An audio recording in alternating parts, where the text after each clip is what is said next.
and freezes for an overly dramatic artistic pause that spans what must be half a minute. It's so quiet I could hear a pin drop. First, let's come up with a few questions that we want answers, such as, what is art, and why does art exist? Anyone have any questions that might be related? The boy with sunglasses pipes up almost immediately. His voice is soft and quiet, and I have a hard time making out what he says. What defines an artist? After him, another question comes up. If I fill a cardboard box with water and call it art, is it art? Everyone laughs at that, even the teacher. Great, wonderful, all of these. Let me start by saying that this is not a clear-cut issue by any means, and as such, I'm not going to give any answers to you. I'm only going to speak from my own perspective. Scholars have argued about these sorts of questions since time immemorial, and there's never been a broadly applicable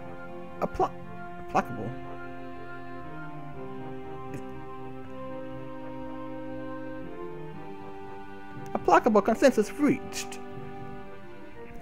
There are, however, some qualities that most tend to generally agree upon. Hopefully, you should all find these acceptable as well.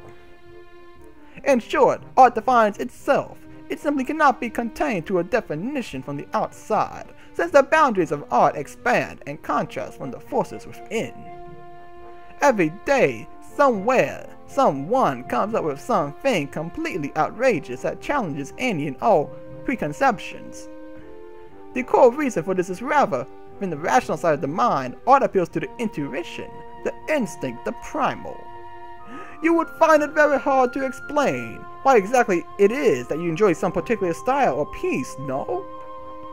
He doesn't wait for a response before continuing. This is exactly why.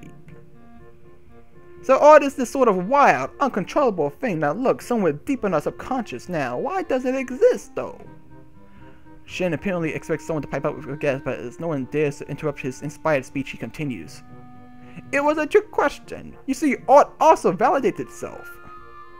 Generally speaking, you must say that art exists for no other purpose than itself. It's something that exists merely to leave a mark in history. I actually agree with that, damn. It's the defiance of a mortal against the face of darkness, as once said.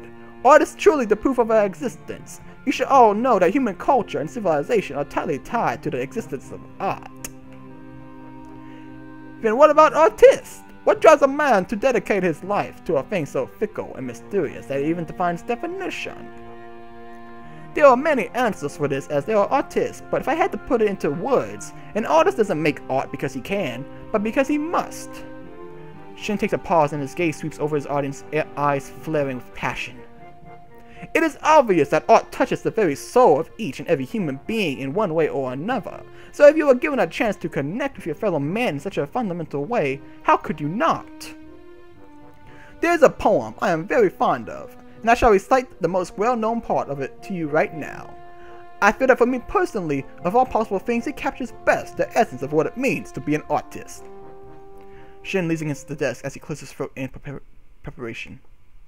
Looking at some distant place, he utters the words in heavy afternoon air with his soft, basso voice. To see a world in a grain of sand, and a heaven in a wild flower, hold infinity in the palm of your hand, and eternity in an hour. There's a solemn